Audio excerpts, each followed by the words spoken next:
Dear students, আজকে আমরা political philosophy নিয়ে আলোচনা করব, অর্থাৎ রাষ্ট্রদর্শন। রাষ্ট্রদর্শন কি বলছে দেখো এখানে, যে মানুষ সামাজিক জীব, সমাজবদ্ধভাবে বসবাস করা মানুষের ধর্ম, পারস্পরিক নির্ভরশীলতার কারণে মানুষ কতগুলি বিধি বা নিয়মকানুন মেনে চলতে বাধ্য। রাষ্ট্র কি? রাষ্ট্র হলো সেই সর্বোৎকৃষ্ট ও চূড়ান্ত ব্যবস্থা যা তার বিধি আইন কানুনের দ্বারা সমাজের দ্বন্দ্ব বা সংঘাতকে নিয়ন্ত্রণ করে। এই রাষ্ট্রের দর্শনসম্মত আলোচনাই হলো রাষ্ট্রদর্শন।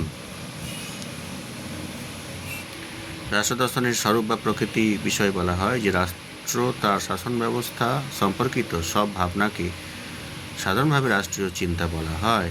এই রাষ্ট্রীয় চিন্তার দুটি পৃথক রূপ আছে, একটা হচ্ছে রাষ্ট্রতত্ত্ব, একটা হচ্ছে রাষ্ট্রদর্শন। তাহলে সাধারণভাবে বলা যায় যে রাজনৈতিক বিষয় সম্পর্কে বৈজ্ঞানিক সিদ্ধান্ত হলো রাষ্ট্রতত্ত্ব বা রাষ্ট্রবিজ্ঞান, আর ওই বিষয় সম্পর্কে দর্শনসম্মত সিদ্ধান্ত হলো রাষ্ট্রদর্শন। ঠিক আছে? অর্থাৎ দার্শনিক দৃষ্টিভঙ্গি থেকে রাষ্ট্র বিষয়ে আলোচনা হলো রাজনৈতিক দর্শন বা রাষ্ট্রদর্শন। ডিডি রাফেল তার প্রবলেমস অফ পলিটিক্যাল ফিলসফি গ্রন্থে রাষ্ট্রদর্শনকে দর্শনের একটি শাখারূপে গণ্য করেছেন। কে করেছেন? D D Raphael. বেশ, এরপর রাষ্ট্রবিজ্ঞান ও রাষ্ট্রদর্শনের তফাৎটা কি? রাষ্ট্র সম্পর্কিত আলোচনাকে ঘিরে একটি বিজ্ঞান গড়ে উঠেছে, এই বিজ্ঞান হলো রাষ্ট্রবিজ্ঞান। আর রাষ্ট্রবিজ্ঞানের পরিচয় দিতে গিয়ে বলা হয়েছে যে এটি সেই বিজ্ঞান যা রাষ্ট্রের গঠন, কার্যাবলী, রাষ্ট্রের বিভিন্ন রাষ্ট্রীয় নিয়মকানুনের স্বরূপ নিয়ে আলোচনা করে। এগুলো হলো রাষ্ট্রবিজ্ঞান। অপরপক্ষে রাষ্ট্রীয় আচরণ ও আদর্শ সম্বন্ধীয় গভীর চিন্তাধারা প্রকাশিত হয় রাষ্ট্রদর্শনে। তাহলে রাষ্ট্রবিজ্ঞানের মূল যে প্রত্যয়গুলি সেগুলিকে বিশ্লেষণ করে রাষ্ট্রদর্শন। রাষ্ট্রদর্শনের বৈশিষ্ট্য প্রসঙ্গে বলা যায় যে রাষ্ট্রদর্শন রাষ্ট্র, নাগরিক অধিকার, নিয়মকানুন, সার্বজনীন নীতি নির্ধারণ প্রভৃতি বিচার বিশ্লেষণের ক্ষেত্রে মূল্যগত বা আদর্শগত দৃষ্টিভঙ্গি অনুসরণ করে। আর বিচার বিশ্লেষণের মাধ্যমে কোনো সিদ্ধান্তে উপনীত হতে গেলে রাষ্ট্রদর্শন অবরোহমূলক পদ্ধতি অনুসরণ করে। রাজনীতির স্বরূপ এবং ধারণা পর্যালোচনার ক্ষেত্রে রাষ্ট্রদর্শন গুরুত্বপূর্ণ ভূমিকা পালন করে।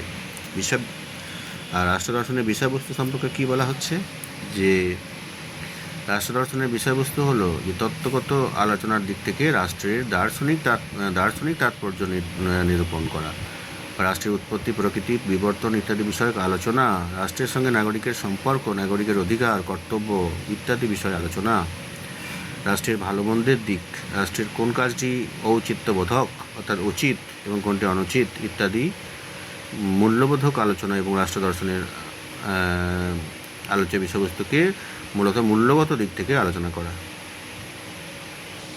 যাই হোক, বিস্তারিত আলোচনা আছে আমাদের সিলেবাসে, যেটুকু আছে সেটা হচ্ছে রাষ্ট্র এবং আইন। তো রাষ্ট্রদর্শনের কয়েকটি মৌলিক প্রত্যয়, some basic or primary concepts of political philosophy. এইখানে রাষ্ট্র বা স্টেট হচ্ছে একটা বিষয়। এই স্টেটটা আমি একটু আলোচনা করি তোমাদের। দেখো যে রাষ্ট্র সর্বময় কর্তৃত্ব সম্পন্ন সর্বোৎকৃষ্ট চূড়ান্ত ব্যবস্থা। এটি এমন এক চরম শক্তি যা সমাজের দ্বন্দ্ব বা সংকট, বৈষম্য দূরীকরণে নিয়মকানুন, বিধি ইত্যাদি প্রয়োগ করে এবং সমাজস্থ মানুষ তা মেনে চলতে বাধ্য হয়। যাই হোক, তো রাষ্ট্রের উৎপত্তি কিভাবে হচ্ছে? রাষ্ট্র শব্দটির ইংরেজি প্রতিশব্দ হলো স্টেট। ইংরেজি স্টেট শব্দটি এসেছে মূলত ল্যাটিন শব্দ স্ট্যাটাস থেকে, যার অর্থ হলো ব্যবস্থা বা অবস্থা। হ্যাঁ, রাষ্ট্রবিদ ম্যাকিয়াভেলি দ্য প্রিন্স গ্রন্থটি কার লেখা? ম্যাকিয়াভেলির লেখা, সমাজতত্ত্ব রাষ্ট্রবিদ। দ্য প্রিন্স গ্রন্থে স্টেট শব্দটি প্রথম ব্যবহার করেন ম্যাকিয়াভেলি। রাষ্ট্রের সংজ্ঞা দেখো, রাষ্ট্র বলতে সাধারণভাবে এমন এক রাজনৈতিক সংগঠনকে বোঝায় যা কোনো একটি ভৌগোলিক এলাকা ও সংশ্লিষ্ট এলাকার জনগণকে সার্বভৌম ক্ষমতা দ্বারা নিয়ন্ত্রণ করে।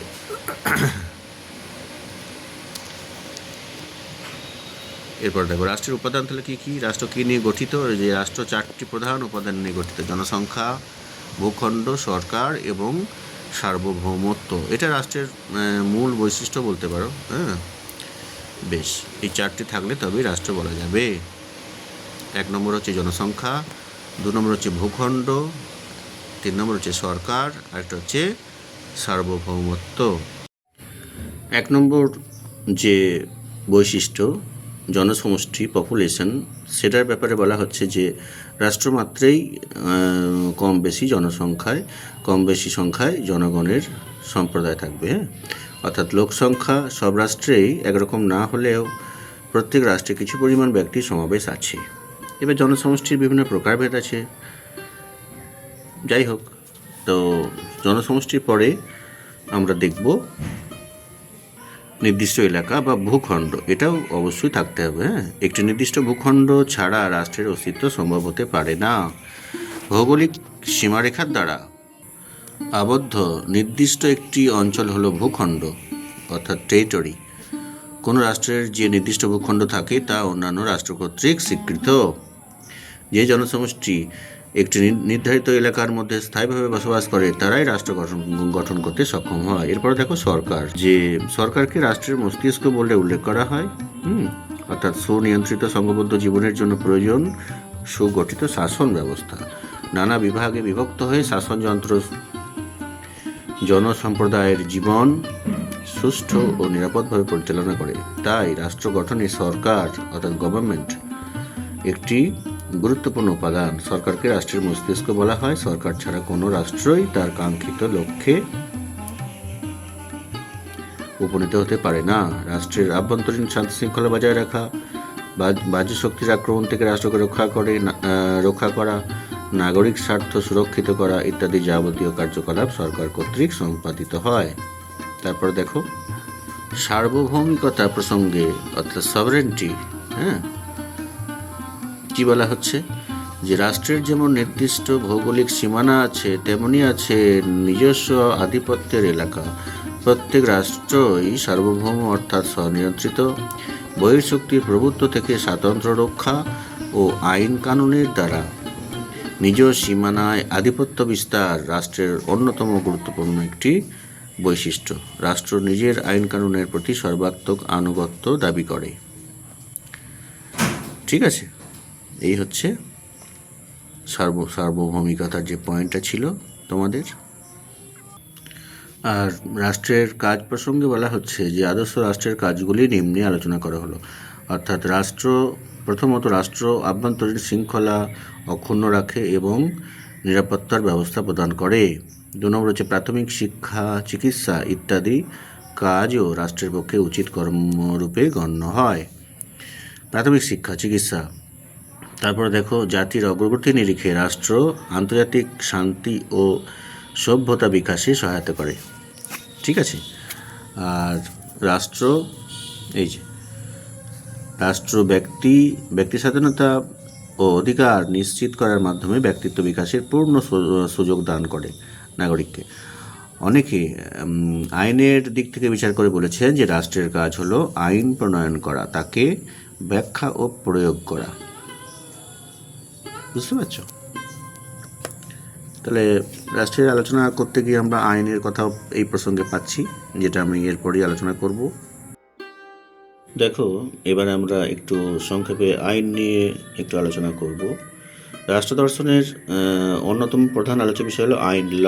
ইংরেজিতে ল শব্দটি টিউটনীয় ল্যাগ শব্দটি থেকে উদ্ভূত হয়েছে, যার অর্থ হলো ডেফিনিট বা নির্দিষ্ট। অর্থাৎ আইন হলো এক সুনির্দিষ্ট নিয়ম যা সমাজের সকল মানুষের জন্য সমানভাবে প্রযোজ্য।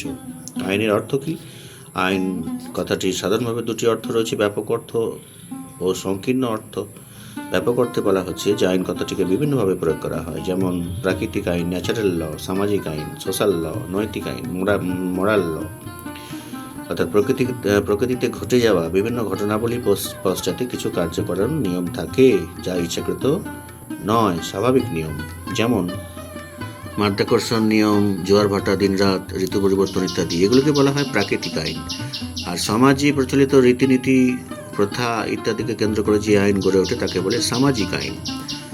হ্যাঁ, তো আর সমাজস্থ মানুষের আচার আচরণ, উচিত অনুচিত, ন্যায় অন্যায় ইত্যাদি বিষয়কে কেন্দ্র করে গঠিত হয় নৈতিক আইন। ব্যাপক অর্থ বলা হলো, এরপরে সংকীর্ণ অর্থ কি বলা হচ্ছে যে আইন কথাটি সংকীর্ণ অর্থে রাষ্ট্রীয় আইনকে বোঝায়। রাষ্ট্রীয় বা রাজনৈতিক জীবনধারাকে নিয়ন্ত্রণ ও নিয়ম অনুসারে পরিচালিত করার জন্য যে আইন গড়ে ওঠে তা হলো রাষ্ট্রীয় আইন। রাষ্ট্রতত্ত্বের আলোচনায় এই আইনকে এই সংকীর্ণ অর্থে গ্রহণ করা হয়। যাই হোক বন্ধুরা, আজকে ভিডিও এই পর্যন্ত, আর বাড়াচ্ছি না।